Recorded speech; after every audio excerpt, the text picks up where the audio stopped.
les presento, mi nombre es José Ángel Loaiza. El día de hoy vengo a hacer como una presentación, básicamente va a irse en 3 bloques. ¿Verdad? Pero lo que quiero que, sí, en la cara del profe es porque ese concepto de cultura material viene por allá más o menos. También estaba viendo un clase con el profesor Chemas. ¿Listo? Entonces, por ahí más o menos quiero que este título lo vamos a ver al final. Vamos a dar cuenta si realmente eso es lo que pasa o no. ¿Listo? Entonces, vamos a ver hoy, vamos a ver qué es eso de quién soy yo. ¿Listo? En codiseño, que es claramente qué es lo que hemos elaborado. Y ahí lo que quiero que nos llevemos es que uno no trabaja solo, o sea, para nada. Nunca, de hecho, diga, ese diseño es mío, pues puede que sí, pero hay cosas que van a influenciar en lo que las decisiones que va a tomar. Entonces, siempre pensar que el diseño no se trabaja solo, y eso lo vamos a ver aquí en esta fase, que es como la trayectoria laboral que he tenido. Y después vamos a ver un final, que es cómo evoluciona la cosa, como eso que estamos viendo, tanto de lo que soy como lo que he trabajado, y cómo se integra, cómo evoluciona. ¿Listo? Entonces, lo que primero les voy a pedir el favor es si nos podemos conectar con este QR, porque en la medida que vamos haciendo la presentación, pues vamos a hacer algunas cositas ahí, ¿listo? Algunas cositas como unas preguntas, algo para que vamos interaccionando un poquito y no quedemos tanto tiempo como que yo esté hablando todo el rato, ¿listo? Y más si es más alto se está hablando uno de lo mismo y de lo que ya hizo. ¿Listo? ¿Estamos todos ya? Entonces, antes de empezar a hablar sobre lo que yo soy o cómo definirnos, quiero que todos estemos ahí. Aparece, mira que no. ¿Se están conectados? No parece sí, les aparece ya esto. Bueno, perfecto. Entonces tratemos de solucionarla. Simplemente coloquen ahí lo que ustedes consideran que son cosas, atributos humanos que nos permiten o ayudan a que podamos definirnos como que somos la singularidad. Yo de hecho cometí un error, debía conectarlo también, pero eso no. Yo acá no es ahí, vas viendo cómo. Y vamos a conectarlo yo también, voy a integrarme también. Entonces vamos coraje, ¿quién dice coraje? Bien. Voy a colocar esa gente. Nosotros somos gente con la cual hemos interactuado. No estamos solos. ¿Qué más puedo colocar? Voy a colocar otra. Pueden colocar la que quieran, ¿listo? Voy a colocar otra lista, a ver qué les parece. Sofía es un atributo que a alguien le permite definir. Sofía, comunicación. Somos espacios, yo coloqué esa ahí. Espacios. Y hemos estado. Hemos aprendido cositas por ahí, percibido cosas.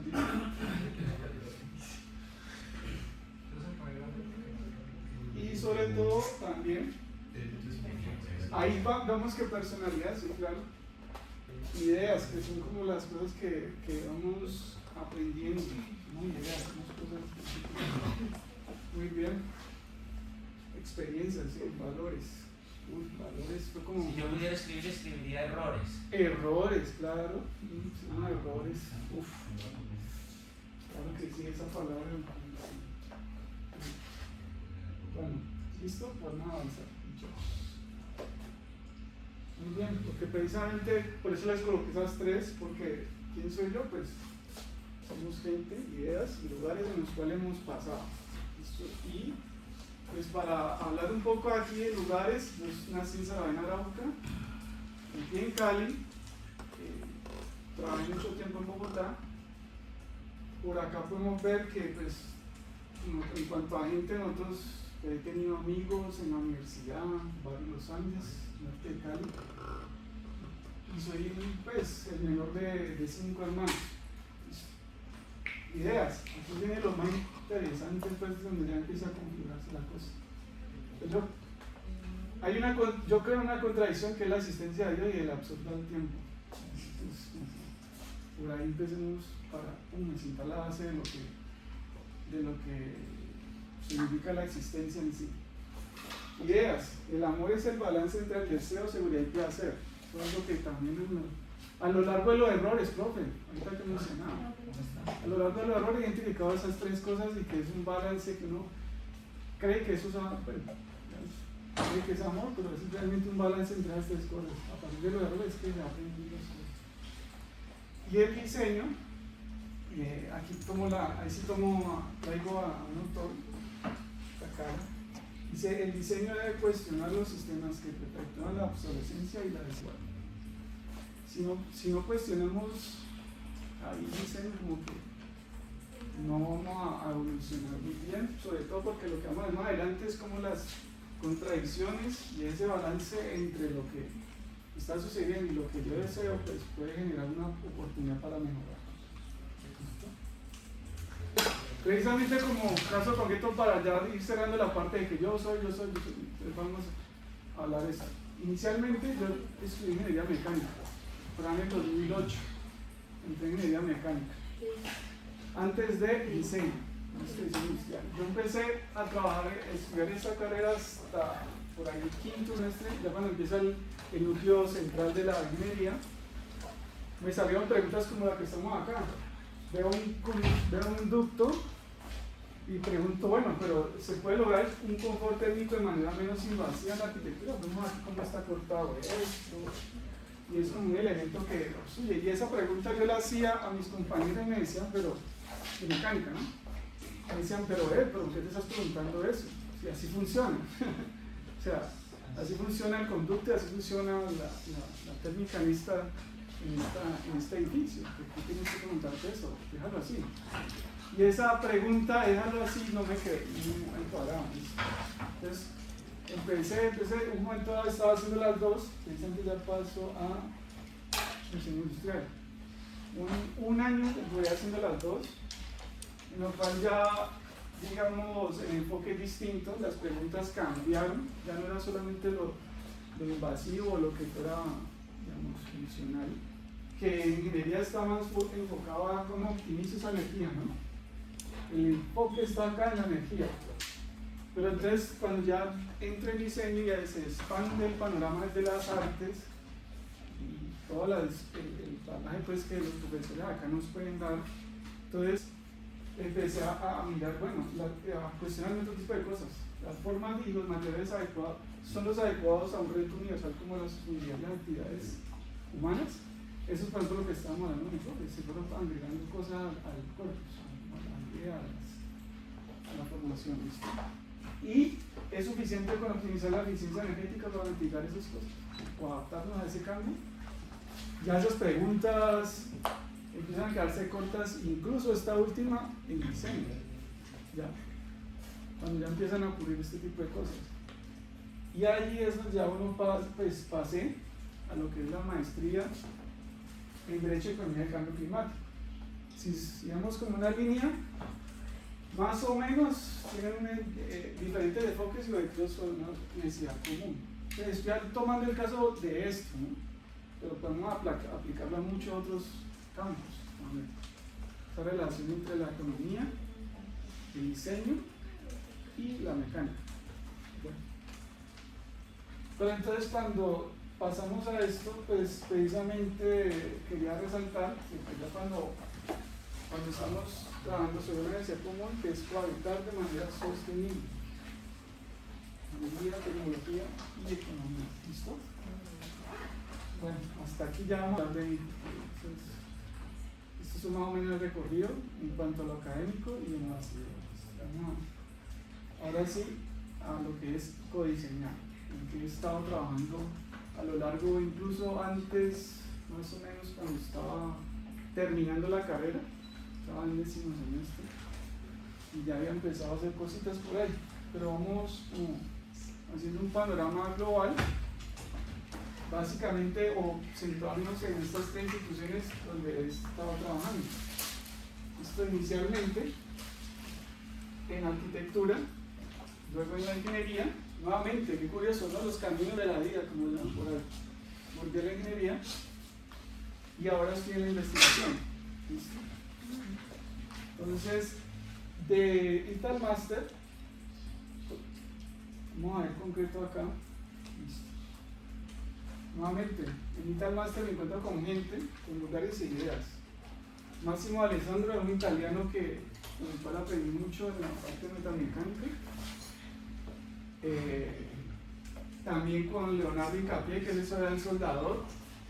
Los lugares principalmente entre Chapinero, Usaquén, Fontibón, toda la zona más o menos de estrato 5 para arriba. Y dice, y una idea que quiero que resaltemos aquí: el diseño transforma ideas en modelos desarrollables. Era como lo que yo creía en el momento, que solamente íbamos a hacer eso, transformar ideas o conceptos que llegaban, que te quiero una cabra modular. ¿Por qué? Pues bueno, como les mencionaba, Ital Master era blindaje arquitectónico. Entonces, cuando hablamos de blindaje arquitectónico, hay gente que quiere guardar en cabas fuertes o protegerse de manera, digamos, adicional a lo que comercialmente consigue.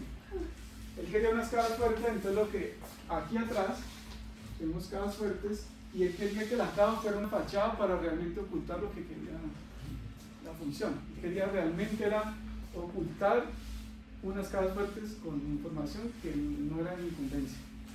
Pero le desarrollamos la idea.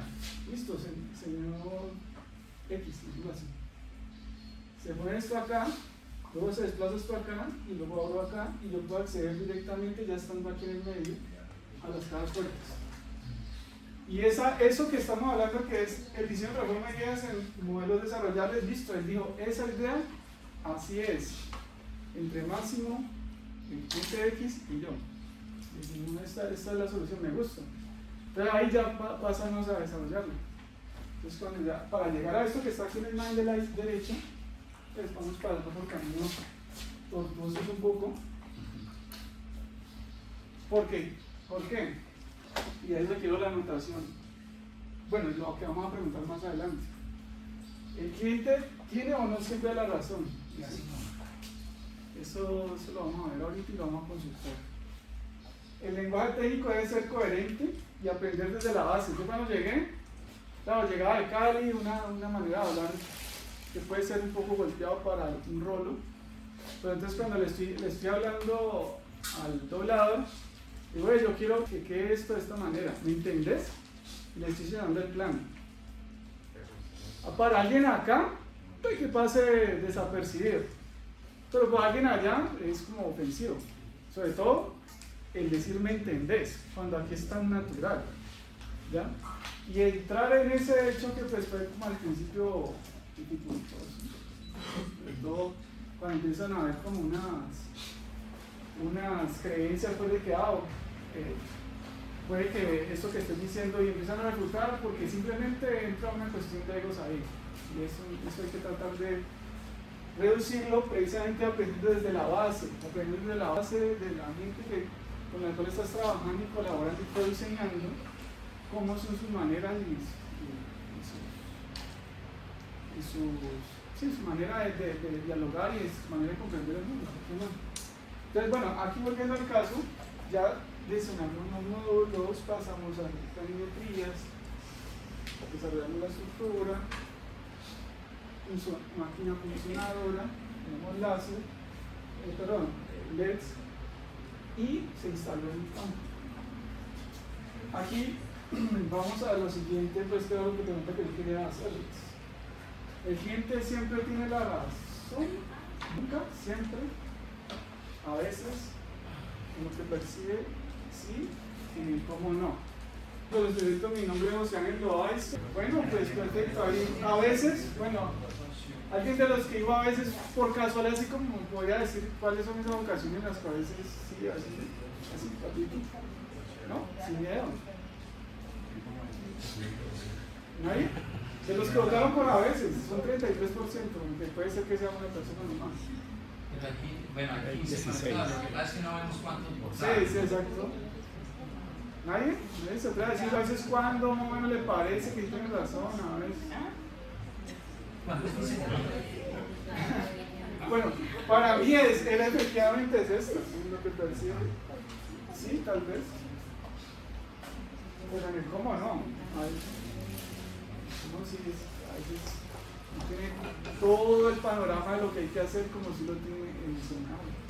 ¿Ya? Yo sugeriría además, si me permiten, pensar en de dónde nace la frase, de dónde nace esa celebración, ¿por qué no la buscamos un poquito? Y yo creo que si le buscamos un poquito históricamente esa frase, eso es de la publicidad, no es del diseño precisamente. El cliente siempre cree en la razón, es una manera de vender, más bien publicitaria la cosa. Listo, pues entonces efectivamente para mí era eso. Entonces vamos ahorita a otro caso, también en Intermaster, donde desarrollamos esta escalera en el edificio PA, de Producto Arquitectónico en Bogotá. Esa escalera que se ve, son realmente, ahí se ve una, pero son tres, como tres pisos, y cada piso tiene una escalera como esta. El cliente llegó con una idea, quiero que las escaleras estén voladizo, o sea, no se vea nada por debajo. Por acá abajo no hay nada anclado, ¿no? Así como está por acá, quede voladizo, y las barandas sean de vidrio. ¿Listo? ¿Tiene esa idea? Era un arquitecto, Germán Jiménez, llegó con la idea, incluso con unas imágenes de referencia, que es más o menos esto. Bueno, listo. Se le plantea un boceto, una idea como esta que está acá, y dijo, sí, me gusta. De hecho quiero agregarle después baranda de acá, apoyada a manos, para que no quedara el filo ahí, pues a pesar de que era un vidrio de 12 milímetros, pues que quedara ahí el filo, tuviera algo realmente donde agarrar, porque eso ya es después de instalación. Nuevamente, el cliente dice, hubo una señora que iba subiendo y le daba miedo subir las escaleras porque las percibía inseguras al agarrarse el vidrio. Entonces se le agregó ese posterior a la instalación. Listo, vamos a ver en qué consiste esto. Entonces pasamos del concepto a partir de un levantamiento en obra civil. O sea, estaban como ven allá, estaban en obra todo. Hacemos el levantamiento de medidas, desarrollamos los planos, montaje en fábrica. Esto desarrollamos como la presentación de una de las partes. Ahí está Leonardo Incapié. Y el montaje en obra. Entonces aquí estamos ya instalando esto. Para anotación, y que quiero que lleven esto. Siempre cuando estuvimos aquí viendo y pongo las anotaciones, miren esto que les estoy diciendo, porque es básicamente esta anotación es lo que, como el sumo de lo que pasó allí. Las obras arquitectónicas tienen otro tipo de tolerancias. Nosotros trabajamos habitualmente en milímetros y que tiene que quedar aquí preciso. Venía con una costumbre con las cajas fuertes y las puertas y el blindaje arquitectónico que tenía otras tolerancias. En la arquitectura son de centímetros. Estamos hablando de si voy a dejar una dilatación va de 0,5 hasta 2 centímetros, depende del acabado. Entonces, porque tú tomas medida en un momento dado, cuando tomamos la medida acá, íbamos a campo y resulta que el edificio ya se dio un poco. Entonces ya no llegaba al mismo lugar, estaba por arriba. Los materiales se expandían. Claro, porque claro, tomamos la medida en obra civil, con gris, tal. Ya cuando estaba más o menos avanzadita, entonces esto, cuando tomamos medidas no existía ni siquiera esta estructura que está acá, que es donde realmente nos soldamos. Estaba sin esa estructura. Entonces cuando llegaron los de esa estructura y pusieron esta que se ve acá, cuando pusieron esta, que es donde nos anclamos, ya todo el edificio ya había cedido unos centímetros, cuando llegamos no servía. Entonces precisamente para que lleven eso, las obras arquitectónicas tienen este tipo de tolerancias y evolucionan incluso. El tiempo en obra civil tiene otro ritmo, es fluctuante, normalmente as soon as possible. O sea, cuando llegamos a una obra civil, tienen el PM o el arquitecto de la obra te dice, ve, más o menos tengo un programa para que podamos trabajar en esta franja. Pero eso hay una cantidad de equipos trabajando en otras cosas civiles, hidráulicos, electrónicos, ¿ya? Que están trabajando ahí y eso puede cambiar. Entonces te dicen, ve, no, esa fecha no, hay que hacerla la semana que viene, ya no es 15 días. Y tengo esa ventana porque después va a venir otro equipo trabajar en otra cosa y uno tiene que estar jugando siempre con esa posibilidad. Y saca dolores de cabeza de su canita. Y como les decía, evoluciona, o sea, a la medida que, por ejemplo, estamos hablando del piso, pues que cambió de altura respecto de uno y otro. El metal, esa estructura también, o sea, incluso tocó después, unos meses, el arquitecto de Manimene me dice, ve José, el edificio volvió a hacer otro poquito, o sea, está sentándose, me decía él, y es probable que nos toque hacer un ajuste, pero yo te llamo igual cualquier cosa. Yo crucé dedos como por 2 semanas y que no dijera hay que desoldar, tratar de no sé cómo cuadrarla y volverla. La cosa creo que la solucionó fue mediante otra estructura como tipo columna, que lo que hizo fue sostener ahí que siguiera cediendo. Lo solucionó él mediante otra cosa, porque yo sí le advertí, ojo, pero eso ya está muy por fuera de lo que ya habíamos aplicado, lo que ya se había hecho. Una pregunta, desde mi ignorancia, ¿cómo funciona eso cuando hablas de liso? O sea, ¿tiene como una persona que sabe de la norma y como que detalla, como que observa la obra y decide si pasa o no? Sí, hay controles de calidad en todos los aspectos. Le hacen control de calidad a ti, a la obra, y hay un arquitecto que estaba por encima de ese arquitecto que yo estaba relacionado. Era el que había diseñado el edificio. Y ese llegaba y volvía, pasaba y decía, no me gusta esto, no esto. O no era la idea que yo tenía, cambiamos esto. Menos mal la escalera, pues, me gustó mucho. Sí, y se quedó ahí. Y se quedó ahí, sí. De hecho, ahorita lo que vamos a ver también en este edificio, pues, y hay una cosa muy importante cuando uno volviendo un poco a lo que al comienzo, cuando somos gente, espacio y ideas, es que cuando ya compartimos espacios con personas y hacemos bien nuestro trabajo, es muy probable que se expanda cada vez más las relaciones, los trabajos, que se llaman. Nos conocemos por la escalera, terminamos haciendo varias otras cosas, incluyendo esta mesa que vemos acá, que también es emboladizo.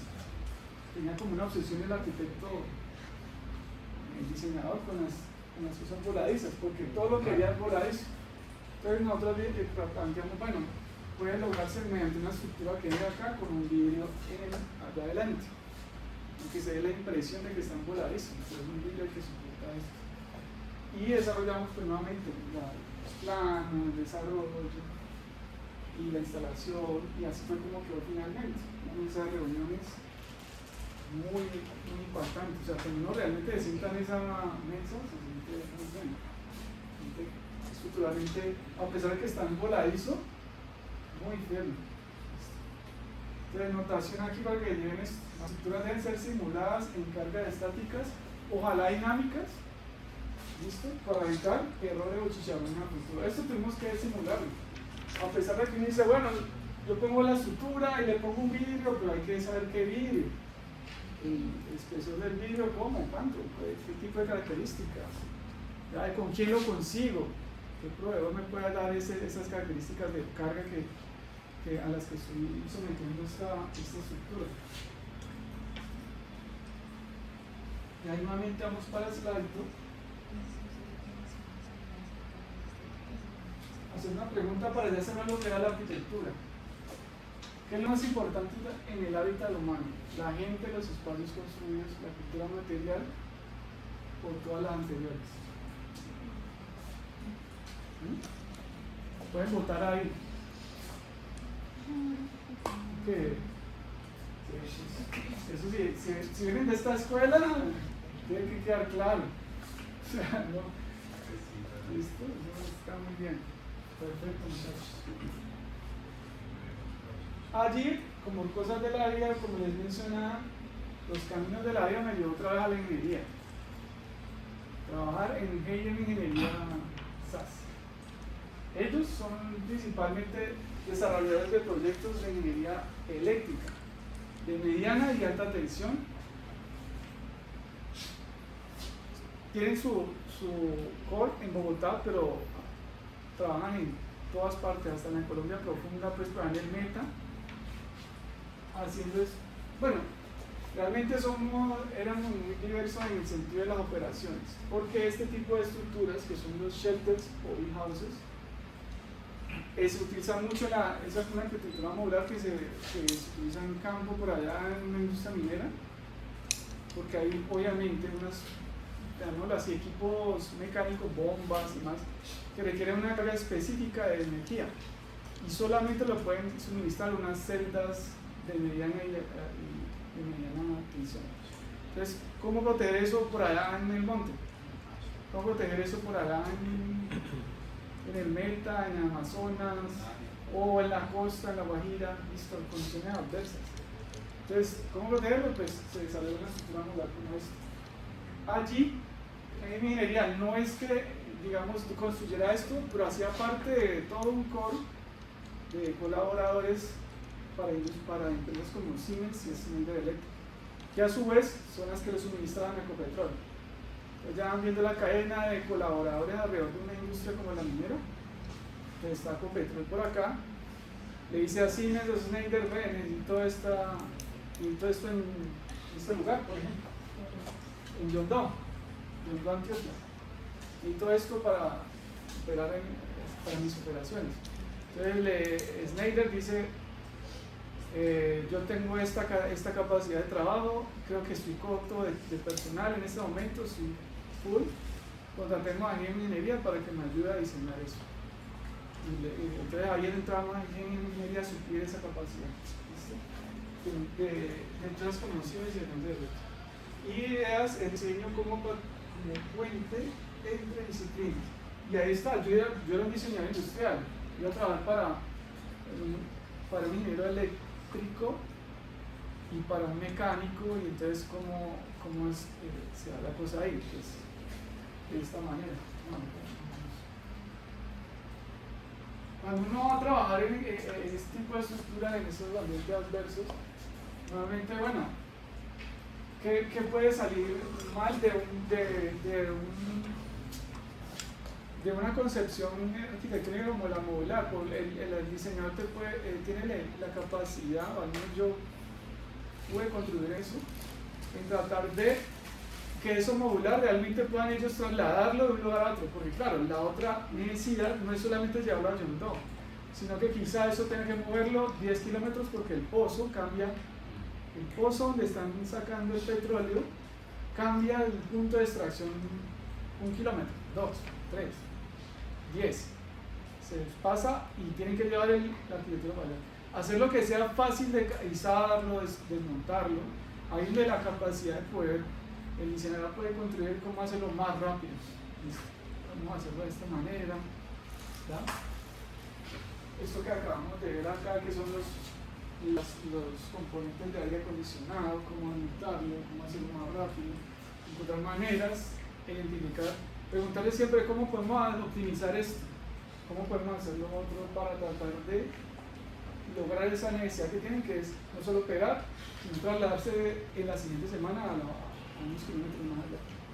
¿Listo? Como anotación para que se vean acá, nuevamente lo mencionaba un poquito acá al comienzo, la interacción es necesaria, la intermediación, perdón, es necesaria desde la gestión de tus capacidades. Incluso ahí en ingeniería contrataba a su vez a otros para que le fabricaran ciertas cosas. O sea, veíamos la capacidad hasta dónde podíamos llegar, sabíamos muy bien que éramos muy buenos, y lo que no podíamos hacer, buscar quién lo hiciera. Y eso es clave. ¿Listo? La instalación en la colonia profunda debe ser gestionada con base en lo local. Clave allí, si está trabajándose por allá en el Meta, en lo más profundo, hay que tener en cuenta la población más cercana. Y es vincularla también laboralmente ahí, porque pueden haber problemas si no se hace eso. Incluso por eso mismo Ecopetrol, o sea, nosotros desconocíamos esas cosas y llegamos con nuestro personal a trabajar para. Y resulta que Ecopetrol, por ejemplo, pide unas cuotas de población local eso, y casi nos cae un proyecto por no tener en cuenta eso. Ya estando allá, se dieron cuenta, bueno, ustedes todos vienen de allá, pero tienen que dar una cuota de local. ahí se da la cuota local para gestionar la seguridad, pero alguien del local por aquí. Y finalmente, con la humedad, y esto sí es algo que aprendí de John Cubillos, un ingeniero de Siemens, con la humedad no se puede luchar, muchachos. Y esto imagínenselo con lluvias torrenciales, cambios abruptos de sol, lluvia, todo el tiempo. No se puede luchar con eso, hay que dejarla fluir, que siga. No hay que generar trampas ni elementos que generen estanqueidad o zonas donde tan siquiera usted piense que se va a condensar algo y se queda ahí. No, evitemos eso, que fluya, que llegue a la tierra, no evite el agua. Porque lo que uno ponga en ese ambiente así, en cuestión de 3 meses, está vuelto nada, peor que uno le ponga gas, paint, lo que quiera. La pintura más anticorrosiva que considere eso de daño en esas condiciones. ¿No encontraron como relaciones entre esas dos cosas? El hecho de, Sí. De la gente local Ajá. y el hecho de que la gente local conoce las condiciones Sí, claro, también. ambientales. Ujú. Eso. No creo que para nadie sea un secreto lo que pasó, por ejemplo, con las casas de Providencia, que Duque dijo que las iba a hacer en no sé qué cuántos días, tal, y bueno, Sí, al claro. final los locales no terminaron sin participar, les llevaron allá unas cosas que se están oxidando. No sé si ustedes encontraron en Pues, eso. esto no fue más un camino de aprendizaje. Esto, por ejemplo, esta última, me la transmitió un ingeniero de Siemens a mí. Cuando yo estaba, sí, como que ellos ya habían pasado por todo eso. O sea, yo cuando le planteé, mira, para digámoslo así, esta bajante de agua que viene en el techo, llevarla acá, él me decía, no lo hagamos así porque se nos va a dañar eso en cuestión de tiempo. La estrategia no es pelear con él. No, hay que hacerla que vuelva a la tierra. Sí, No hay evitar todo el tiempo elementos que uno siempre utilizar y sea 1 o 2 grados de inclinación en lo que tú propongas de arquitectura modular en este tipo de ambientes. ¿Listo? Acá en esto ya es en Casillas Meta. Es un sistema de ventilación forzada. Y dice, bueno, pero yo que era diseñador, en ese momento no había ingeniero mecánico, entonces tenía que ver como una necesidad que se planteó va a tratarla de esta manera. O sea que las baterías que utilizan esos shelters como respaldo al de operación por si hay bajonazos de energía, emitían un gas que llaman un gas de hidrógeno. ¿Listo? Cuando ya ellos operan, botan un gas. ¿Listo? El shelter que tenían en la Casillas Meta, o el in-house, por sacarlo rápido y optimizar como lo máximo en tiempo, lo que hicieron fue sacar eso rápido y el cuarto de baterías quedó cerrado, quedó confinado, quedó con la puerta solo de seguridad para entrar y salir sin dedicarse a hacer el mantenimiento y ya. La cosa es que cuando ya pasa inspección de Ecopetrol les dice, pero este cuarto de baterías no tiene salida de gases. Aquí esto en cualquier momento, una pequeña chispa y vuela todo.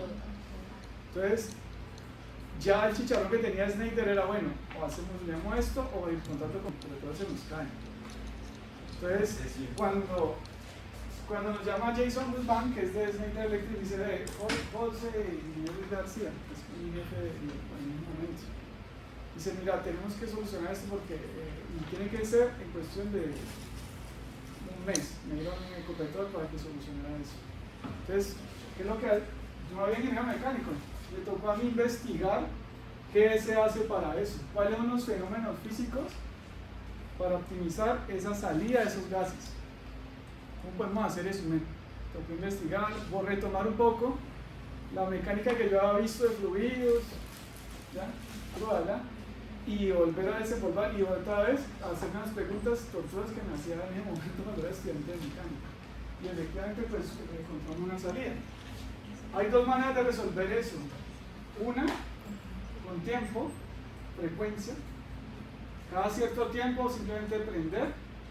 Y como aquí esto está frío, recordemos que este cuarto está frío, y aquí está caliente. Esto aquí no tiene aire acondicionado. Está entonces, frío, caliente. Con un fenómeno físico que simplemente lo frío, o sea, abrimos acá, esto que está aquí pesado va a tratar de sacarlo de esta manera. Lo caliente sale aquí cuando un temporizador está en este tablero. Un temporizador de que le dice, vea, cada 3 horas, cada hora, prenda el ventilador y abra el damper. Damper es el de acá, ventilador de acá. Y la otra variable es temperatura. Cuando esto tenga muy alta, a cierta temperatura determinada, que es, tengo 37 grados, esta zona acá, lo que hacemos es prender de acá para que inyecte aire frío. Porque claro, el problema para que se dé el evento de que llega a incinerarse el hidrógeno es también la temperatura. Entonces, cuando tratamos de lograr eso, esta solución. Entonces, desarrollando este esquema básico, se le plantea a Jason, mira, esta es la solución. Y mira, Jason, esta es la solución que le tenemos para eso, en variable de tiempo y en variable de temperatura. Y dice, ok, hagámoslo así. Listo, perfecto. Entonces pasamos a la fábrica. Nuevamente, la capacidad del diseñador para tratar de mostrar una idea, un concepto, pero a partir de una investigación previa. ¿Listo? Entonces aquí estamos viendo más o menos como el chequeo que estaba haciendo de la operación del damper. Esto es el damper que estamos viendo allá arriba. Se desarrolla la planimetría, se hace chequeos al proveedor. Sí, hace el video, profe. ¿Y el audio sale aquí? Creo que sí. Sí, ahí yo estaba verificando el sello, que tanto las paletas estaban funcionando y si el actuador funcionaba más o menos bien. Entonces, aquí, vamos a ponerlo ya. ¿Ves? Entonces, como notación de esta experiencia, creo que la gestión de proveedores es clave. Aquí nosotros tenemos que ir a visitar periódicamente de eso que identificamos, no, esos dampers, con esos no podemos hacerlo, mandémoslo a otro lado, estamos copados con esos tableros que estábamos haciendo electrónicos, vamos a tercerizarlos. Y la buena operación flexible y eficaz. Aquí en la gestión de proveedores hay que ser cuidadosos con una cosa, y es que normalmente uno le pide cotizaciones a todo el mundo y realmente, pues ya en experiencia uno realmente debe tener que empezar a seccionar o acotar unos poderes de confianza, en los cuales uno dice, sabe que esto más bien lo voy a la fija y lo cotizo con esta gente o con quizá otros dos y ya. ¿Por qué? ¿Qué le pasa que cuando tú pides cotizaciones, ya después la gente no te responde, digamos, dice, usted siempre pide cotizaciones, no, ya se demora y no necesitando la cotización ya. Luego, cuando uno va acotando y tiene ciertas actividades de confianza y gente de confianza nuevamente ahí presente, establece esos vínculos de manera segura. Y uno dice, yo con esto lo voy a la fila y lo hago con esta persona. Estos dampers con este proveedor, estos actores con esto, la pintura con este otro proveedor, y tratar de articular eso es muy importante. Y los sistemas, bueno, aquí eso, como ya aprendizaje más de lo que le pasó a Schneider, deben contemplarse en su totalidad y a partir de sus componentes, supersistemas y subsistemas. Ahí es algo que más o menos yo fui aprendiendo ahí, pero viene muy relacionado con una teoría que vamos a ver más adelante ya en el final, que es cómo evoluciona la cosa.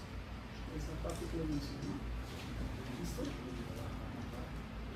Hacemos otra actividad que estamos haciendo ahí en EDM, que es la dirección de proyectos ya. ¿Puedes devolverlo a uno? Sí. Hay que empezar a reproducir la actividad. Sí.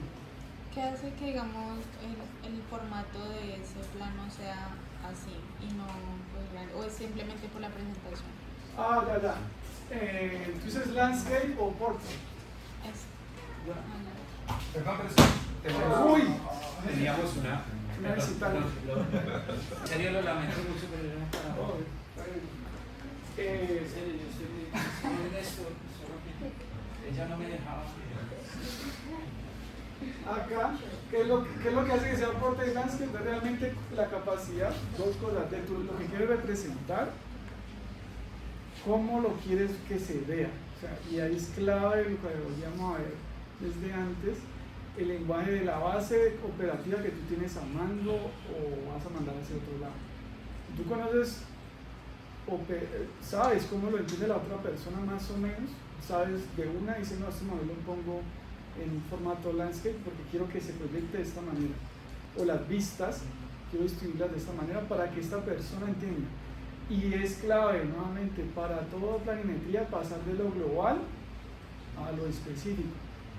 O sea, pasamos de un esquema global de cuáles son las partes, luego vamos subsistemas y de los subsistemas a las piezas y las piezas a cómo se desarrolla. En esa secuencia, en ese hilo de comunicación, es que queda más fácil hacer ya pequeños ajustes de cómo la otra persona te va a entender. Porque tú mandas el correo y digo, yo quiero hacer esto, cotízame. Y te cotizan, pero después dice, pero es que yo no te he entendido esa parte. No, tienes que mostrar en la totalidad, desde lo global, subsistemas, supersistemas, Bueno, ahorita y ahora, si es vertical o horizontal, depende cómo ya tú quieras mostrarle y que sepas cómo la otra persona te va a entender. Tienes que explorar eso. digamos, uno a veces tiene como miedo de mandar su diseño con medidas y todo pues como por cuestiones de que sea replicado en otro lugar. Ya. ¿Usted cómo maneja eso? Bueno, realmente las medidas sobre un concepto no van a hacer que el otro te copie, no necesariamente. No le tengo miedo a eso realmente. O sea, yo cuando mando un diseño le digo, necesito esto, nuevamente de lo global, incluso el sistema, no llego hasta el detalle, ¿no? Hasta cómo doblo esta piecita, no. Muestro lo global, los subsistemas y el número de partes. Con eso es suficiente para que cotice. Y puedo dar medidas de eso, ¿por qué no? Claro, tengo que dar medidas porque tengo que cotizar de eso. Lo que ya viene después, que es la etapa en la cual tú detallas cómo van a hacer eso sí por ahora, mientras cotiza, guárdatelo para ti. Pero no tiene ningún problema mostrar medidas de aquí para acá. ¿Listo? En mi personal nunca he tenido problema con eso. ¿Listo? Entonces, ya otra experiencia que tuve, ya cuando precisamente uno desarrolla ciertas habilidades, en ingeniería tuvieron un problema aquí en Mulaló, bueno, aquí no, pues, hacia Jumbo, un poquito más al norte, con esta planta de Biomax. Eso fue, estábamos saliendo de pandemia, GM Ingeniería está encargado de las instalaciones eléctricas de todo esto, lo que sería, pensemos un momento aquí con estas dos fotos, miremos esta foto y miremos esto acá. Aquí a esta subestación llegan camiones con gasolina, descargan, pero entonces ¿cómo llevamos del camión a este tanque? Tiene que haber unas electrobombas que cojan de donde está parqueado el camión, los lleve allá, ¿listo? Y como decía el ingeniero Harry Devia de Biomax, esto no es leche, José, eso hay que tener mucho cuidado porque eso es muy costoso.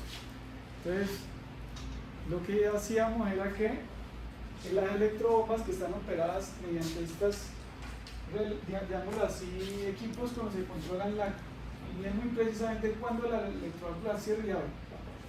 Y tiene que ser, si son 10.000 de gasolina, tienen que ser 10.000, no pueden ser 1990, cuando uno le venden una camiseta o algo así, ¿no? Hay que ver el precio exacto. Entonces, cuando empezaron esas obras, estaban quedados con la facturación. En obra como esta que está acá, una obra industrial como esta, al proveedor o quien está suministrando esa solución, que en este caso era la comunicación de las electrobombas que van desde esos tanques a la subestación, está a cargo de ingeniería, pero entonces solamente les pagaban si generaba una cosa que llaman actas de obra o memorias de cálculo. O sea, y es que las memorias de cálculo tienes que mostrar que lo que hiciste, que estaba contemplado en el plan, efectivamente está ahí, registrado y firmado por el ingeniero de esta sección, y solamente le pagaban a eso a la empresa Llevaban 3 meses y no habían podido facturar ni siquiera un solo peso. Entonces, yo estaba en Bogotá, estaba trabajando remoto, otras cosas, otros proyectos. Me dijeron, ve José, necesito que vayas allá. Allá había un ingeniero que se supone que hacía eso. Digo se supone porque 3 meses y no me había podido facturar un peso. O sea, había que llegar a solucionar un chicharrón. Hay que facturar ya y todo lo que se hizo, hay que levantar esa información ya. Bueno, llego allá, hay que tratar de solucionar el problema, levantar la información, actualizarnos. Entonces, dirigir en un grupo de personas como los que estamos acá viendo, que también nuevamente había locativos, hay que tener que contratar gente locativa, eso ya lo habíamos aprendido. Entonces, había gente emulador. No es sencillo para nada coordinar todas estas tareas. Llegué, ya me apoyé en el ingeniero que estaba en el campo. Bueno, ¿qué pasó? ¿Qué está haciendo mal? ¿Qué está haciendo? ¿Qué podemos hacer? Empezamos con un plan de simplemente empezar a tomar de entrada el primer día, tomar registro fotográfico de lo que había, que se había hecho, que está funcionando mal. Cuando ya identificamos eso en los primeros 2 días, empezamos ya ahora sí a hacer las actas, pero entonces tocaba delegar porque si mientras yo hacía las actas, pues alguien tenía que empezar a generar las tareas para que el día siguiente la programación siguiera fluyendo. Un trabajo, ahí me sacaron más canas todavía de ese trabajo, claro, porque aquí como les menciono como notación, las actas de obra son sagradas, deben ser actualizarse a diario. Lo que estaba haciendo mal el ingeniero antes es que él esperaba hasta el viernes para hacer actas, y ese era el problema. De entrada estaba haciendo mal, tenía que hacerse, era diario, así sea que pusiste una bandeja, un tramito de 1,5 metros, hay que registrarlo, y eso hacerlo normal, porque si espera que acumula un día hasta el viernes, resulta que el viernes te toca organizar tareas para la siguiente semana, y antes eso la acta, bueno, una acumulación de muchas cosas. ¿Listo? Entonces bueno, eso es muy clave, las órdenes para el trabajo, me la palabra ahí, las órdenes para el trabajo en equipo, numerosas, deben ser claras y sin ambigüedades. O sea, si le das margen a que sea un poquito creativo alguien que va a hacer una tarea concreta, vas a tener problemas en la acta que vas a hacer al final del día o quizás mañana, porque eso queda un margen para que quede mal. Tienes que ser muy claro y concreto, y de hecho ahí volver a utilizar el me entendés para que quede claro. ¿Listo? Si no queda claro, vas a tener muchos problemas. La coordinación con otros proveedores en obra evita retrocesos. Claro, a veces hacíamos algo y pasaba una empresa que llamaba VT con una retro y nos dañaba el trabajo. Entonces sabemos que tenemos que coordinar con otras empresas que estaban trabajando ahí en campo y hacer incluso planes al inicio del día. Bueno, tú vas a hacer esto, lo otro, y pensar de antemano, uy, esto puede comprometerme lo que ya hice. Y es algo que Biomax no lo va a pagar. Es algo que tiene que solucionarse entre los mismos proveedores que están en obra.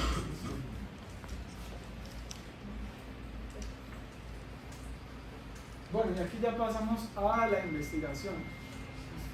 Al otro, digámoslo así, espacio donde he estado desarrollando como diseñador. En la Javeriana Cali principalmente. Allí conocí, bueno, aquí Mariana Hurtado, que en paz descanse de mi madre, acá. Ella fue como el enlace mío, yo di clase con ella varias, de biomecánica, y me enlazó con el profesor Jaime Aguilar, y a su vez con Manuel Valencia, con Andrés Jaramillo, Esther Vilches, Marcela Bolaños, estas dos de Univalle, pero San Fernando. Claro, la gente que uno va conociendo y va interaccionando, va generándose redes, y eso lo hablaba hace un rato con el profesor Byron, de cómo lo que uno va haciendo se va identificando como potencial uso en lo que necesita otra persona, otra institución, otros problemas que pueden ser en común o que simplemente te necesitan para eso. Y eso fue lo que más o menos fue sucediendo acá. Vamos rápidamente aquí con la profesora Mariano, me conecté con Jaime. Con Jaime, Andrés conoce a Jaime. Andrés le dice, ve Jaime, necesito desarrollar un envolvente para un dispositivo que se llama Sensum. Eso no lo voy a mostrar aquí, es por parte de otro proyecto, que es para detectar, es un envolvente para una electrónica que detecta mediante un sensor de grafeno y tú depositas la salida ahí y te dice qué tipo de luz tienes, si era SARS, en ese momento fue financiado por el Ministerio de Salud y Ciencias para desarrollar ese dispositivo. Porque claro, la coyuntura era desarrollar pruebas rápidas para el COVID. Exacto. Entonces, ahí Andrés llama a Jaime, tengo una electrónica, necesito un envolvente, y a Jaime le dice, tengo un diseñador que es bueno, puede ayudarte con eso, y ahí me conecté con Andrés, que más adelante es con el que estoy trabajando ahorita en el Instituto de Ciencias Iónicas. Para retomar un poco lo que dijimos al comienzo, muy importante expandir y conservar también buenas redes de colaboración, de trabajo en equipo, de codiseñar. Esto, por ejemplo, lleva a lugares como la PUJ y el Surgir IPS. Con Surgir IPS estábamos trabajando en otro proyecto antes de mucho antes, cuando era estudiante de una estación de neurorehabilitación. Y ahí conocí a la profesora Marcela Bolaños, que es con la que más adelante me colaboró para el desarrollo de un curso que se llama Diseño Biomédico allá en la Javeriana, ya como docente, que también lo vamos a ver en qué consistía eso. Entonces, claro, sí, espero que entiendan esa cuestión de lo importante de manejar, conservar y expandir redes de colaboración y codiseño. ¿Listo? Y aquí como una idea, y esto sí ya fue como que algo que va aprendiendo en la medida que ya pasé por toda la industria, y es que la innovación es la solución de una contradicción, amarrada también de una teoría que vamos a ver al final, la teoría CRIS. Espero que lleven algo de eso. Listo, entonces ahí volviendo aquí el caso de investigación, el caso único, un incentivo respiratorio.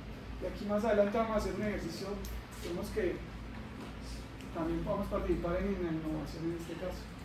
Entonces, en este mismo momento, nosotros desarrollamos un incentivo respiratorio en el cual había un sistema de tubo Venturi, que es este que ven acá, donde la persona inspiraba, pero claro, esto respondía a una necesidad que ya existía en el sector salud, y es que las terapias respiratorias, no sé si han visto, son unas bolitas, son 3 bolitas que uno inspira, hacia adentro, y se le dan 3 bolitas. ¿No lo han visto? Sí, ¿Nunca? sí. Sí, algunos por acá ya lo han visto. Perfecto. Sí. Entonces, ese tipo de terapia, habían 2 problemas allí. La herencia, la gente cuando le decía, necesito que hagas 7 series de 10 respiraciones, entonces la gente empezaba con la primera, tal vez la segunda, la tercera ya botaba esa cosa. No había manera en que la persona tuviera adherencia con el tratamiento, o al menos con la terapia de rehabilitación. Y estaba el otro problema, que no había cómo el terapeuta pudiera evaluar realmente la evolución de eso que estaba haciendo el paciente. O sea, había una necesidad allí, ya en la industria, pues en este caso el sector salud. Cuando ya se identifica la necesidad, pues empieza a haber como una articulación entre lo que es la institución, que es la Javeriana, Univalle, que es como la parte donde está relacionada con salud, y ahí está el Wiches. Entonces nos dice, ve, tenemos esta necesidad acá, llega la Javeriana y dice, podemos solucionarlo así, se busca la convocatoria de ciencias, se desarrolla y se articula, y muy importante, ya sabiendo que hay una necesidad latente en el sector industrial, en el sector salud, ya se articula lo que es una empresa a participar en el desarrollo del dispositivo. Entonces, esa triple hélice, y con el centro, en el usuario en este caso buscando la adherencia, era la clave para que esto saliera a flote y siguiera avanzando, que todavía está ya en la fase de producción de una empresa que se llama Prompac, que se apropió de esto y lo está desarrollando. Terminando de fabricar. ¿Listo? Entonces, volviendo a esta la versión 1, en la cual tenemos toda una electrónica la persona instalada por acá, el flujo pasa por aquí, y aquí esto está el sensor, ¿listo? No sé, es que tal vez porque está muy pixelado, pero de aquí en este tubo Venturi que hay una diferencia de diámetros, no sé si ven qué pasa de ese diámetro a uno más pequeño. Entonces cuando él pasa acá, esta diferencia de presión tiene que uno comunicarlo al sensor para que él determine cómo está respirando la persona. ¿Listo? Entonces cuando pasa ese flujo, nosotros en la versión 1, que la desarrollamos, perfecto, para llegar a la 1 tuvimos que pasar como por 4 versiones antes, ¿no? 4 versiones, luego la 1, y después de la 1 otras 2 versiones para llegar a la final. Entonces, esta versión 1 que estamos viendo acá con su aplicación y demás, voy a plantearle el siguiente problema. Perfecto, lo que estaba mencionando, es aquí más grande, mucho mejor. La versión 1 lo conectábamos con manguera, esto que estaba aquí, acá. ¿Listo? Simplemente cuando estábamos armando ese manguito que ustedes vieron ahí, conectamos con una manguera, funcionaba bien, operaba, perfecto. Pero eso es, en producción en masa, es inviable. Imagínense, bueno, puede que funcione para 3 prototipos, las pruebas que hicimos con pacientes, fueron realmente 5 prototipos y 10 pacientes, cambiamos la boquilla y el tubo y la electrónica era la misma. Entonces, para 10 prototipos perfecto y unas pruebas experimentales funciona, pero para producción en masa no era viable. Entonces, ahí es donde nos va a hacer la siguiente pregunta: ¿cómo conectarías el flujo, o sea, el tubo con el sensor? Eso lo vamos a hacer ahorita con el slide también, con una cosita ahí rapidita, entonces, para que vayan pensando más o menos cómo conectarían eso. Ya no usar mangueras, ¿no? Pues, evitar el uso de mangueras. Entonces, como notación que requieren esto, la integración del sector productivo solo se logra a través de problemas y necesidades rentables. Ninguna industria te va a entrar a menos que tenga, no sé, por allá por otro lado un descuento en impuestos, pero eso tampoco es muy llamativo para la industria. Necesita que sean rentables.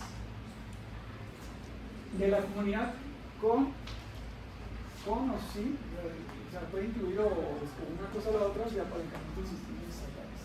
Normalmente lo mejor, lo que más atrae para que realmente salga el producto es que sean rentables y hay una necesidad ya del sistema. Y el diseño interdisciplinar es una oportunidad para aprender de otras maneras de los fenómenos. Yo aprendí de varias cosas, nuevamente ya empecé a pasar de la eléctrica a gran escala a una electrónica ya a una escala mucho más pequeña. Ya no estaba haciendo envolventes para subestaciones, sino para envolventes para dispositivos que van a usar las personas. ¿Listo? Entonces, volviendo aquí a la pregunta, ¿cómo conectarías el flujo del tubo con el sensor? ¿Alguna idea?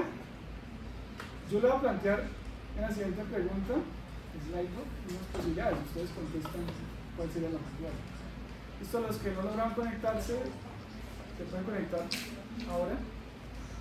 ¿Listo? Join the quiz.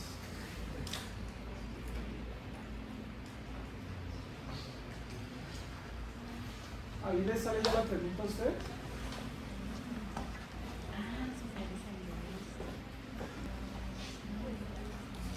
Ya, ¿cómo conectarías el flujo con el tubo Venturi con el sensor? Si los tubos funcionan, si está funcionando, dejémoslo así, ¿no? No podría decir no. Está midiendo perfectamente, ¿para qué vamos a cambiar eso? Dejémoslo así. Los uno con un acople o pieza intermediaria. O sea, pensemos que está el sensor acá, el tubo acá, y un bloque donde comunico y acoplo eso. ¿Listo? Esa es la otra solución. ¿Listo? La otra, integro el conducto y el tubo Venturi en una sola pieza. O sea, pensemos que estaba el sensor acá, el tubo acá, pues hacemos una sola pieza. ¿Listo? Una sola. Ya están los conductos. ¿Ya se tiene una idea de qué métodos más o menos de fabricación se podría lograr algo así? ¿No? Solo impresión 3D. No hay de otra manera en que tú puedas comunicar el tubo con el sensor en una sola pieza, solo impresión 3D. ¿Ya? ahí tenemos un problema con producción en masa también. ¿Listo? Pues ya estoy descartando esta. Segmento en dos partes, el puente y los conductos al sensor. ¿Cómo es eso de segmentar? ¿No idea? ¿Por ahí? ¿No? ¿Ya respondieron el quiz? No respóndanlo ya. O el que responda a esta podría decirme cuál es esa otra posibilidad, ¿no? Voy a ver otro camino, yo estoy planteando eso, que fueron las contradicciones que estamos viendo en el desarrollo y en el trabajo interdisciplinar de este dispositivo. O sea, necesitamos comunicar este sensor que estaba acá y el o sea, aquí hay un flujo, necesito que le llegue el flujo, parte del flujo, una muestra de flujo a este sensor. Abajo o arriba no importa, necesito ubicarlo, necesito conectarlos, necesito llevar una muestra de ese flujo al sensor, de esa respiración. O sea, no me va a llevar toda la respiración, es una muestra, ¿no? Una diferencia de presión, lo que realmente mide el sensor. Entonces, ¿cómo vamos allí? ¿Ya respondieron 7 parece ser o qué es lo que dicen? No estamos conectados. ¿No están conectados? 7 Estamos conectados, conectados. 8 conectados. Ok. Antes que ¿Ya respondieron? Tenemos... No. Bueno, nuevamente, el que llega acá, pues levanta la mano y digo, yo creo que de esta manera, y es válido también. Si la puede plantear, es válida. ¿No? Nadie votó por otra posibilidad.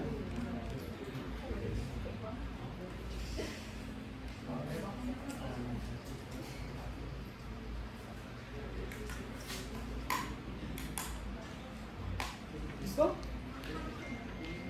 Bueno. Recuerda que va así más o menos.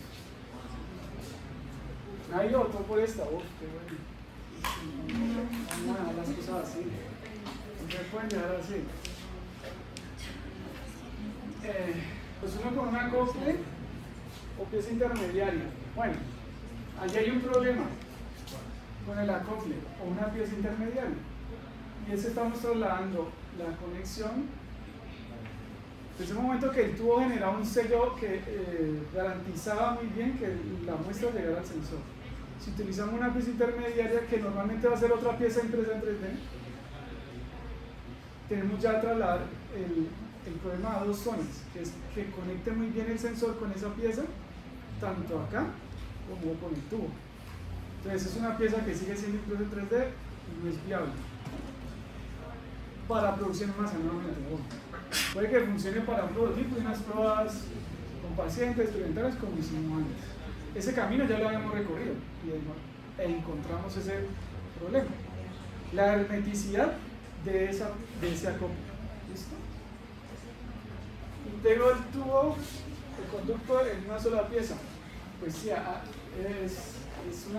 ahí ya eliminamos el problema de la hermeticidad en el punto de conexión exacto entre la pieza y el sensor, y entre la pieza y el tubo, porque claro, estamos haciendo todo eso en una sola pieza, pero eso impreso en 3D, no hay manera en que ese tubo, esa comunicación o ese canal se haga de otra manera, no existe, si no es por impresión 3D, para producción en masa.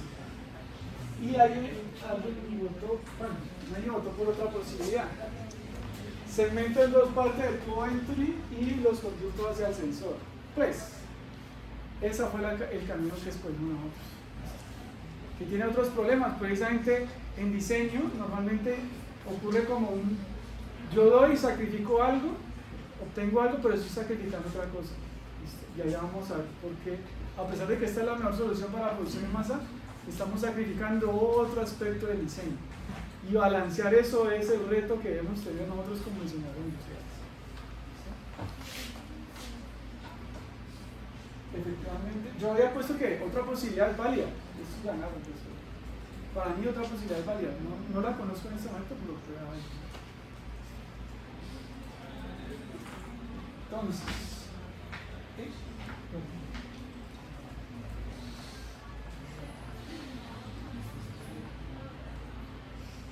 efectivamente, esta ya es la evolución El prototipo 2, que por el cual, como les mencionaba, para llegar del 1 al 2, pasamos por otras dos versiones que fueron las que efectivamente desarrollamos una copia con una tercera pieza, no funcionó muy bien.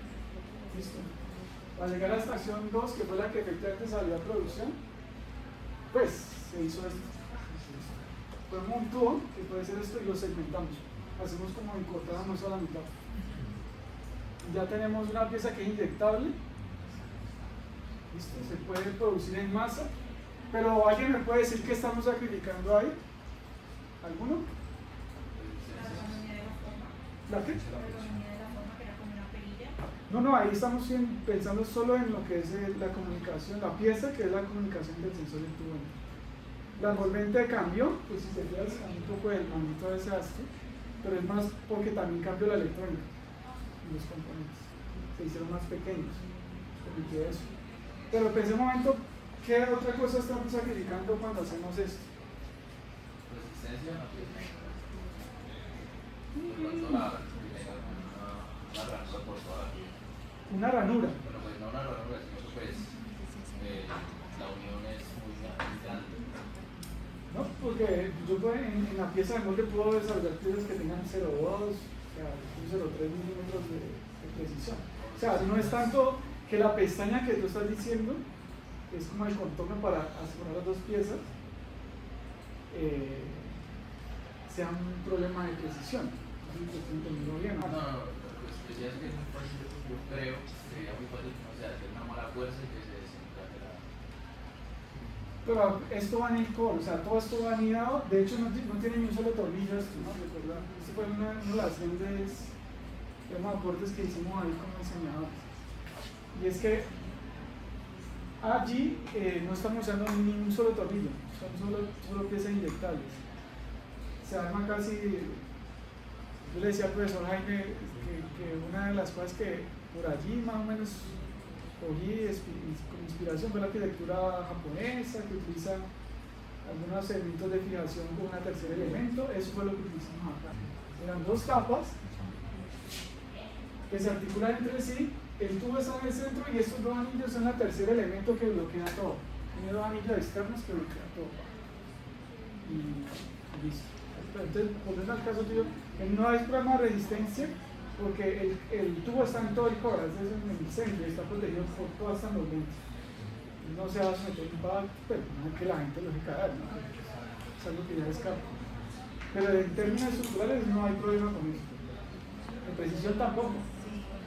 ¿Algún otro que haya pensado qué estamos sacrificando acá? Por tanto, como la efectividad de la prueba, que termina con la ranura en dos lados, pues puede dar como escape de Exacto. La hermeticidad nuevamente nos jugó en contra. Porque, digamos, al hacer esto, ya estamos comunicando, pero nos tocó hacer un ajuste ya en los modelos matemáticos en los cuales se determina el flujo, porque sí hay una ligera diferencia, muy pequeña, pero se podía matemáticamente acoplar la curva de calibración del dispositivo. O sea, que ya solucionaron no la materialidad, sino que en el cómo se... Se está tratando igual que con el Chrompack, está tratando de solucionarlo con una adhesiva. Hace cuenta como la que tienen los pilotos de los carros. Pero entonces lo están solucionando por los dos lados. Por los dos lados, paralela. Entonces ahí, nuevamente, están tratando de solucionarse ese problema que explicaste nuevamente, nos lo encontramos en una pieza. Efectivamente, con esa solución logramos una patente de modelo de utilidad. Desarrollamos dos artículos de investigación y un capítulo del libro. Este es el equipo de trabajo. También está Diana Riveros, una colega de diseño industrial, acá. En esta foto estamos profesor Jaime, profesor Manuel, Herbert, Elisa, Isabel, Leonardo, este es el sobreterapeuta, y Juan David, que es el electrónico. Es todo un equipo tratando de solucionar, y claro, esta solución, yo diría, no, pues me la saqué de la manga, no. Eso fue con base en varias reuniones con colaboración con varias personas que vamos identificando problemas, posibles salidas. Yo más o menos me planteé, incluso con la metodología TRIS, que nos hubiera que hagamos la segmentación y por ahí nos fuimos. que es la herramienta con la que vamos a ver al final. ¿Listo? No sé cómo estamos de tiempo, profe. Bien, tú continúa, no te preocupes. Vale, porque ya casi estamos terminando. Ahí ya voy a pasar muy rápido acá. También estuve trabajando como docente de diseño gráfico en la Javeriana. Ahí nuevamente, como les mencionaba, la red que se articuló con Surgir la profesora Bolaños en ese otro proyecto viejo, me sirvió para llevar a los estudiantes casos concretos, una propuesta de un paciente que tiene un problema. Se le plantea la propuesta, se plantea una propuesta muy intuitiva desde lo que conocen los estudiantes a ese problema determinado. Luego se le agrega un trabajo de campo, el cual van a entrevistar al paciente, hacen un acercamiento, visitan al paciente en su entorno, identifican su necesidad y luego pasamos a hacer una propuesta acá. Luego de esta propuesta se le agregan estas herramientas que las que vamos a ver al final, que es Design Thinking y TRIS, ¿listo? Para desarrollar una solución a ese problema. En esto trabajé 2 años aproximadamente, 4 semestres, antes de pasar a iómicas. Cuando entré a iómicas me dijeron, no, aquí la decisión es exclusiva. Educación exclusiva y tiempo completo, como nos dicen a nosotros. Entonces, nuevamente, muy importante, las alianzas institucionales son claves, que mencionaban como algo que yo me relacioné con un proyecto anterior, me sirvió para después. Es necesario agregar un proceso de escalamiento y habilidad técnica financiera cuando se presenta una... bueno, esto sí una notación que identifiqué en el curso, porque sí es necesario que lo que finalmente le presentamos al paciente tuviéramos como algo más de sustancia y no simplemente como que el paciente diga, ay sí, muy chévere, y después ¿qué? O sea, ¿qué sigue? Y ahí yo me quedaba corto como docente, ya no, bueno, puede que los estudiantes entren al campus NOVA, que es como el Centro de Innovación y Emprendimiento allá de la Javeriana, para que sigan desarrollando su vida, pero se queda corto el docente con eso.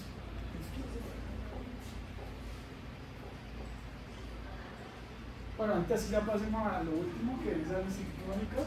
Esto ya queda en la calle 17 con 122, por allá atrás de la Javeriana, eso es otra entrada. En este instituto... Pero es de la Javeriana. Sí, de la Javeriana. A juzgar que es por el escudo de los que claro, es de la Javeriana. Nos dice en este momento es una hacienda en la cual está viviendo una persona, todavía. Se supone que hay un acuerdo con la Javeriana para que cuando ya la persona fallezca, pues ya todo eso... algo así. Un arreglo institucional y es un arreglo entre personas y la institución. Pero eso es lo que nos separa en este momento físicamente, porque está ahí nosotros entramos y salimos sin ningún problema como la calle 17. Bueno, volviendo al punto acá, las ciencias ómicas, ciencias de ingeniería de nanoscala y ciencias computacionales. Es como el core principal hay laboratorios de fenotipado in silico y de nanotecnología. Hay otra de genómica, pero ese casi no es más de genética y análisis de frutas y alimentos.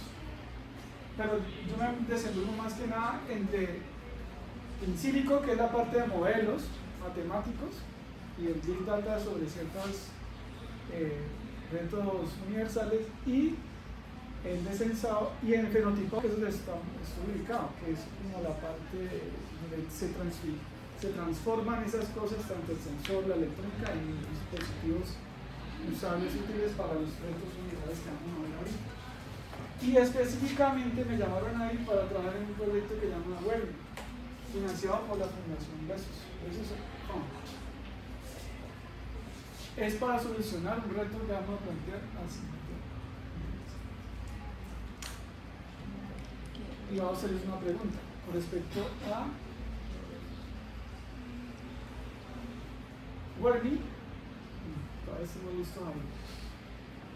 Werni es, y esto me van a disculpar, no puedo mostrar mayor cosa de lo que ya hemos desarrollado porque el intelectual, el director Andrés Jaramillo me dijo no puedes mostrar nada, no sé. Pero sí les voy a mencionar en qué estamos y cómo vamos, ¿listo? Entonces, el reto universal es el cambio climático. Todo el mundo sabe que es el cambio climático. Hay diferentes gases que son emitidos por la actividad humanas. Y dentro de eso hay un sector que es el aforo, el uso del suelo y demás. Que la ganadería es uno de los grandes los contribuyentes de sus gases.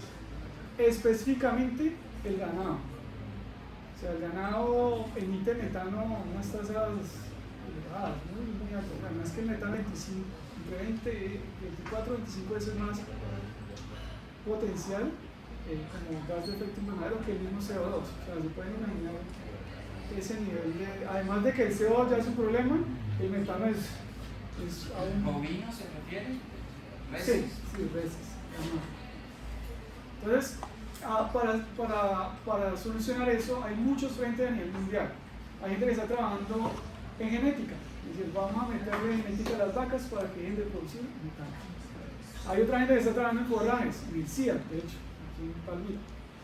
Están trabajando en forrajes, es decir, vamos a cambiarle la alimentación, la nutrición a las vacas con este pasto o estas algas para que reduzcan el metano.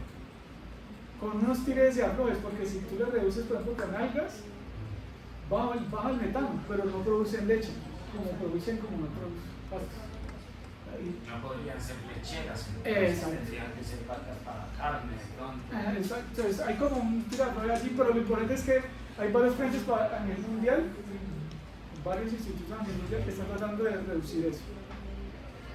Pero hay un problema, y es cómo medir eso en ambiente natural.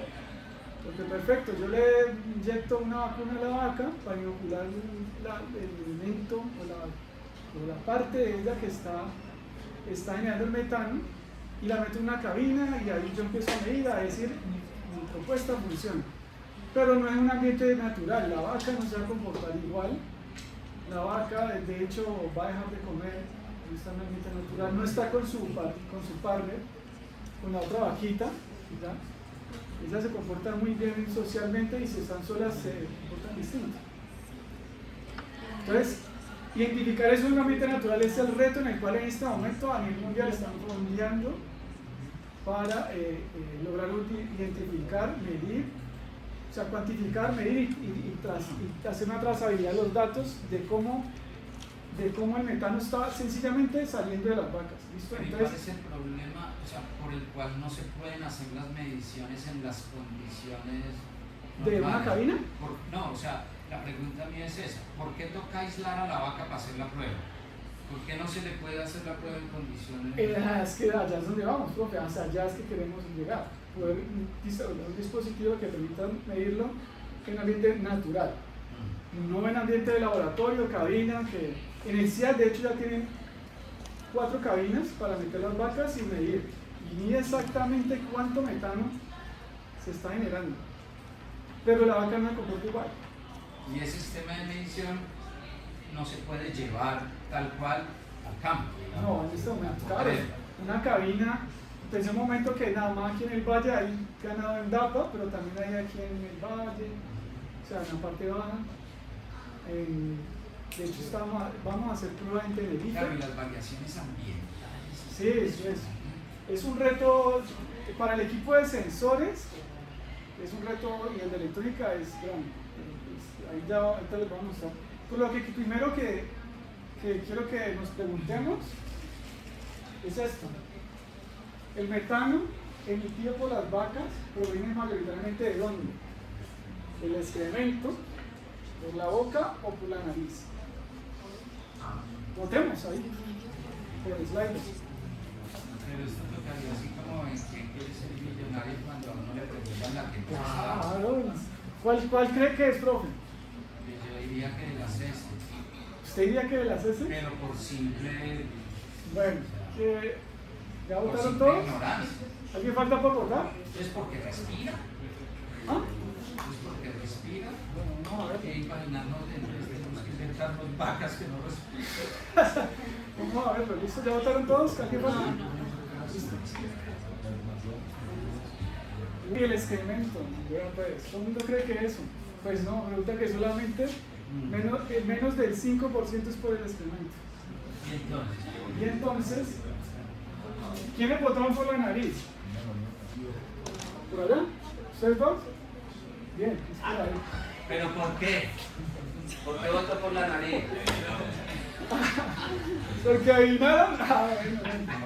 De pronto una cosa así como, a ver, si me está preguntando es que no es la mierda.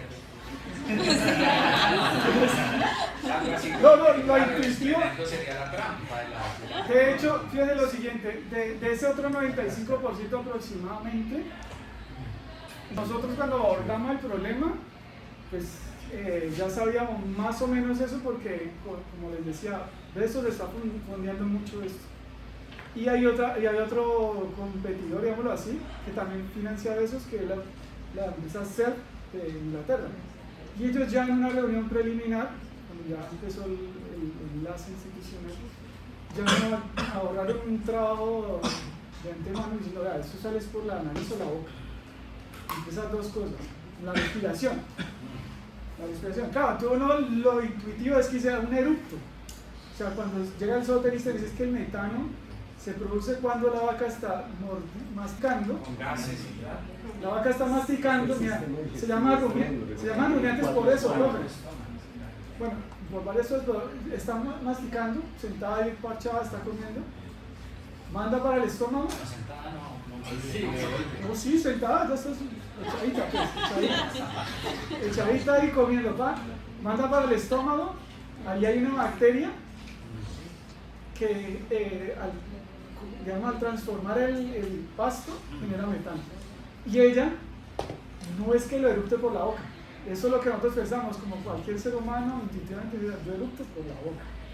No, ella lo que hace es que para la respiración y durante la respiración normal saca el metano. Saca ese excedente que produjeron los ácidos de nosotros inicialmente, claro, el primer acercamiento para el detector que desarrollamos fue ubicarlo como el referente morfológico, fue el anillo de Estete o el anillo que le ponían a las vacas.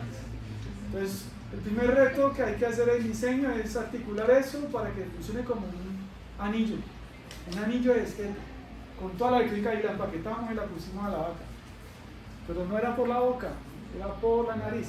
Ya en la medida que con el trabajo que se hace con el zooterista y el trabajo de in silico con el mecánico que está trabajando en el campo, midiendo con láser, se dieron cuenta que no era por la boca, era por la nariz. Entonces, o sea que la vaca puede seguir diseño que haciendo hicimos, su movimiento y por la nariz rumiando mientras por la nariz va emitiendo metano.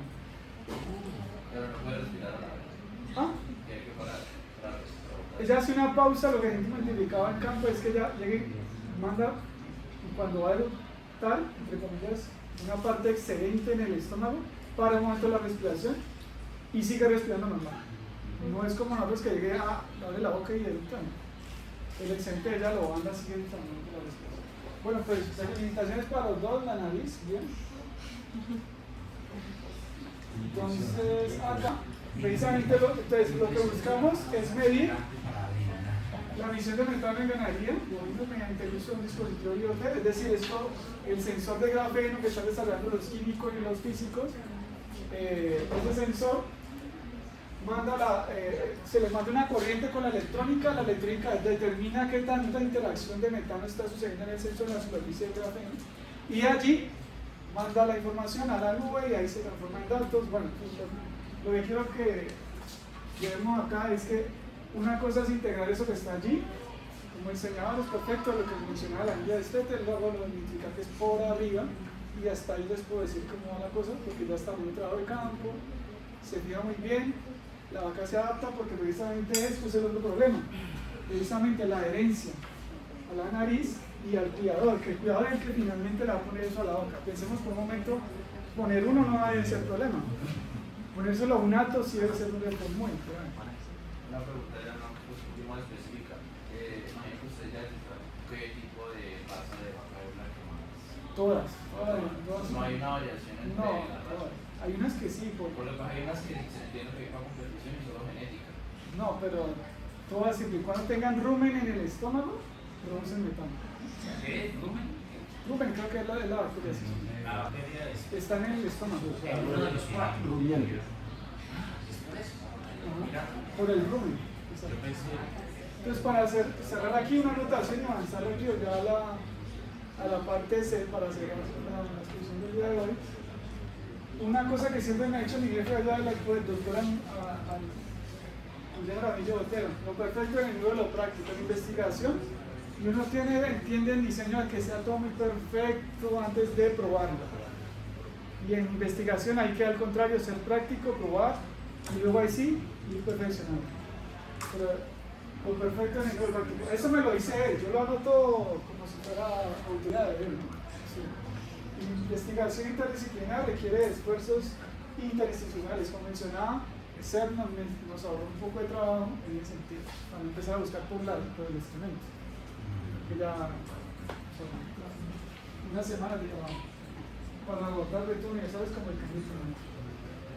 Y ahora sí vamos a ver cómo evoluciona la cosa. O sea, ¿por qué era importante mostrar todo esto para tratar de relacionarlo con la metodología o el enfoque que habitualmente trato de desarrollar? Aprendí en un momento cuando era estudiante de 10º semestre, cuando estaba empezando con María Nora y profesor Jaime, pero que en ese momento no lo aproveché. Vamos a ver cuál es la metodología. Ya después, cuando recorro todo este camino que acabamos de ver, le encuentro la utilidad tanto en los estudios que estoy haciendo como en los proyectos que estoy desarrollando. ¿Listo? Y es que la cosa evoluciona a partir de contradicciones. Claro, aquí déjame una ilustración de Flavita. Las contradicciones. ¿Listo? Todo el tiempo estamos sometidos a contradicciones, puede que no las percibamos, no les paremos bolas a cosas, pero todo el tiempo estamos sometidos a contradicciones personales y del entorno, de los lugares, de la gente y de las ideas que tiene esa otra gente y todo. Las ideas propias también pueden estar en contradicción. Esto es lo que pensamos hoy, no es lo mismo de la otra. Entonces quiero que para ir cerrando la última actividad, así como el grupo, nos planteemos esto.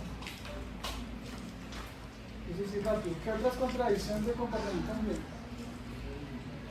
¿Qué es una contradicción en el comportamiento ambiental? Tenemos estas 4 opciones. Podrían haber otras muchas más. ¿Pero cuál de esas, por ejemplo, es una contradicción en comportamiento ambiental, proambiental? ¿Listo? Yo hago compostaje, pero utilizo fertilizantes químicos para echarle ahí el compostaje. Eso para que más rápido, ¿no? Yo reciclo, pero utilizando bolsas de plástico. ¿Cierto? Uso paneles solares, pero desperdicio agua. ¿Qué pasa en la casa? Conducir un coche, pero plantar árboles. O sea, yo incluso... ¿Cuál sería él? Es que hay algunas de esas que son, en cierto sentido, sistémicas. Sí, claro. Son inevitables. Sí, sí. Te tienes que montar en un bus, así ese hijo de madre bus esté tirando. Bueno, pero a lo que quiero que lleguemos es, ¿ya votaron todos? ¿No? ¿Quién falta?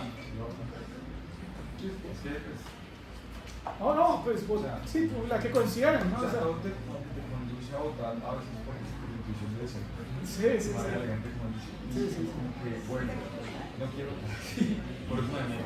No, pero digamos, para tratar de, lo que creo que con esto nos llama es que todo el tiempo nosotros, y esto me parece un ejemplo de un comportamiento proambiental, pero todo el tiempo podemos estar expuestos a situaciones contradictorias. Perfecto, entonces, ponemos acá.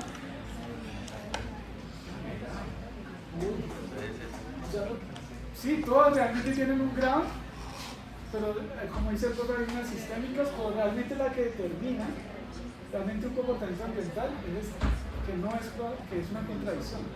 Porque Sí, tú la bolsa, sí, sí, claro, tú puedes controlar eso. Lo otro no, sí, no es tan Sí, pero eso sí se puede controlar en cierto sentido. Entonces, Pero un menos peor. Juanita Buscamos. perfecto, el pegados de Buscamos.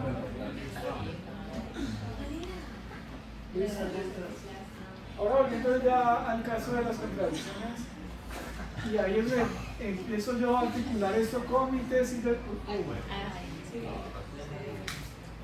pasó? Ya estábamos cerrando. De vuelta en un valle. Debe tardar.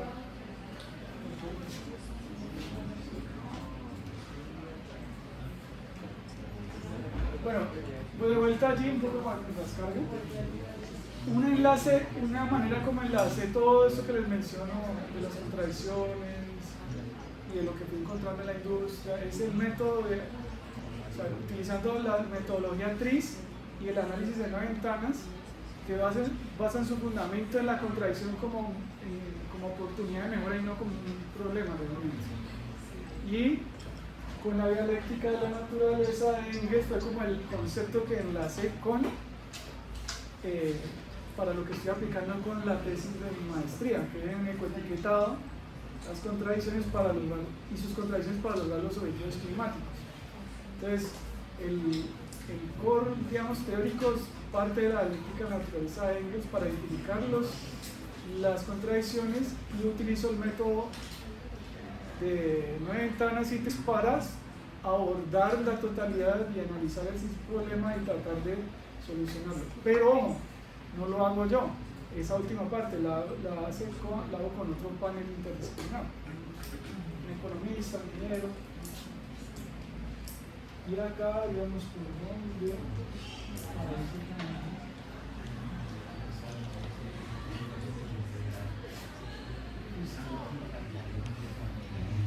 Bueno, pues design thinking, aquí rápido, esos es como los métodos que normalmente uso y cómo está evolucionando la cosa. Nosotros enfatizamos, definimos, ideamos, prototipamos y probamos si se hace un análisis, un ciclo de eso. Normalmente, a ver, esta metodología es, digamos, muy abordada, es abordada ampliamente por varias instituciones, pero tiene una falencia, y es que puede fallar de una estructuración realmente para aportar un problema, y puede estar, si no se define muy bien acá, pues de ahí para allá van a estar siempre integrando. Por eso la importancia de vincularlo con el análisis de 9 ventanas, que lo que hacemos es analizar desde lo que conozco en el presente con mi sistema, es decir, en este caso, por ejemplo, el que haríamos de Ubico, o vamos al WERMI. El WERMI es el dispositivo para medir metano. Listo, están acá las instituciones que financian y fondean, digamos, estas cosas. Hay retos universales con los cuales están abordando ese problema. Esto es el supersistema, es como la fila del supersistema, lo que está por encima o por más allá del sistema técnico que están abordando. Y acá, en el 3, la ventana 3, están los subsistemas, cómo ese dispositivo web funciona, opera y demás. Sensores, electrónica, mecánica y demás. Esto es lo que conozco. Lo que investigo, el pasado, cómo se solucionaba ese problema que planteo acá.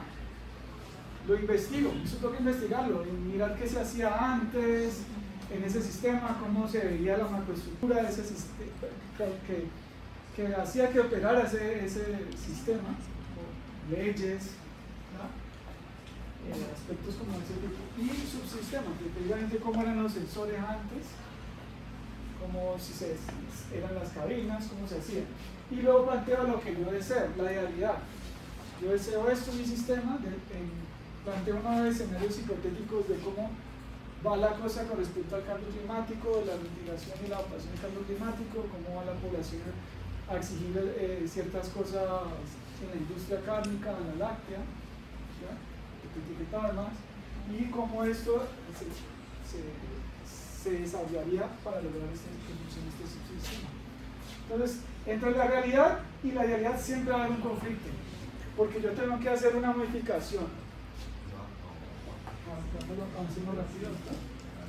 Yo tengo que hacer una modificación en el 1, o sea, el sistema actual, para llegar al 9. Y normalmente ahí es donde se presenta la contradicción. Que nos pasaba incluso ahorita con el mismo Ubico cuando decíamos, cortamos, perfecto, y volvía y aparecía otra contradicción por ahí. Entonces, cuando ya tenemos esta contradicción, bueno, la metodología TRIZ, me mencionarles, fue desarrollada en la Unión Soviética, la Unión Soviética, la metodología TRIZ. Entonces, estamos hablando de vincular Design Thinking y TRIZ, lo mejor de Occidente con la antigua Unión Soviética. Entonces, aquí, lo que hicieron, la metodología TRIZ lo que aborda es que a partir de esa contradicción, tú identificas dos parámetros que entran en contradicción y mediante una matriz que desarrollaron mediante estudio de diversas patentes, identificaron patrones de desarrollo de ciertos problemas. Patrones en los cuales Este tipo de problemas se soluciona así, segmentando, por ejemplo, ahorita volviendo al caso de Rick. ¿Listo? Entonces, ese tipo, claro, PIS no te va a dar la solución, pero sí te dice el camino por el cual ya puedes terminar de guiar. Y eso es lo que no tiene el design thinking. El design thinking te pone a volar, ¿ya? Y esta es la última diapositiva. Esto es lo que puedo mostrar de Werner. No puedo mostrar más. No. Este es la forma, es el material con el que más o menos estamos haciendo. No, ya se está usando, sino que no puedo mostrarlo. Este es el tipo de material que es nylon 12, uno diría ese material es rígido, eso no se puede hablar.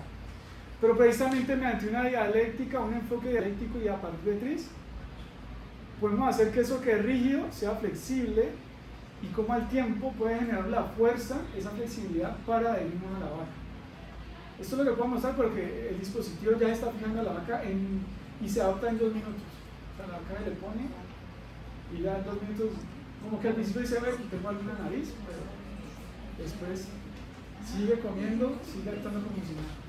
Entonces, claro, ¿cómo logramos esto? Precisamente mediante esta dialéctica, hacer rígido lo flexible y hacer flexible lo rígido y hacer rígido lo flexible. Una es para permitir el movimiento y la otra es para limitar el movimiento, porque pues tampoco nos puede ser que con cualquier cosa Dos contradicciones. son dos. Entonces abordar ese en lo que estamos, sino que los invito a que no se bloqueen con las contradicciones, traten de solucionar.